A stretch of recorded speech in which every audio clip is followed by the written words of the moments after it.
વિસ્તારોમાં એમજીવીસીએલ દ્વારા મોટી કાર્યવાહી કરવામાં આવી છે, જેમાં 20 જેટલી કંપનીઓના વીજ જોડાણો કાપી નાખવામાં આવ્યા છે। આ બધા જોડાણો એ કંપનીઓના છે જે પ્રતિબંધિત સિંગલ યુઝ પ્લાસ્ટિકનું ઉત્પાદન કરી રહ્યા હતા। જીપીસીબી દ્વારા આ ઇસમને ધ્યાનમાં રાખીને સ્ટીકર અને ક્લોઝર નોટિસ ફટકારવામાં આવી હતી। આ નોટિસના આધારે એમજીવીસીએલની ટીમ દ્વારા 20 વેપારીઓના વીજ જોડાણો કાપી નાખવામાં આવ્યા હતા।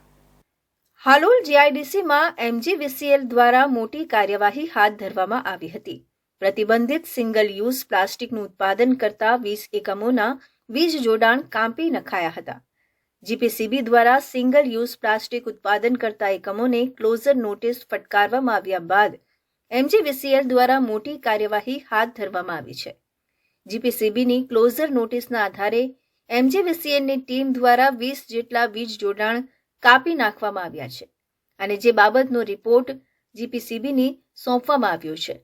પાછલા 4 માસ દરમિયાન એમજીવીસીએલ ટીમ દ્વારા જીપીસીબી દ્વારા ક્લોઝર નોટિસ ફટકારવામાં આવી હોય તેવા કુલ 95 વીજ જોડાણ કાપી નાખવામાં આવ્યા છે। એમજીવીસીએલ ગોધરા સર્કલમાં ના અંડરમાં આવતા હાલોલ ડિવિઝનની અંદર જીપીસીબી ક્લોઝરના લીધે છેલ્લા 4 મહિનાની અંદર 75 કનેક્શનો ના વીજ જોડાણ કાપ્યા છે અને છેલ્લા અઠવાડિયાની અંદર બીજી 20 નોટિસો જે આવેલી છે એમના આધારે 20 કનેક્શનના પણ વીજ જોડાણો અમે કાપેલા છે। ગત અઠવાડિયે હાલોલ નગરપાલિકા અને જીપીસીબી ટીમ દ્વારા હાલોલ જીઆઈડીસીમાં સંયુક્ત મેગા ઓપરેશન હાથ ધરી મોટા પ્રમાણમાં પ્રતિબંધિત સિંગલ યુઝ પ્લાસ્ટિકનો જથ્થો ઝડપી પાડવામાં આવ્યો હતો।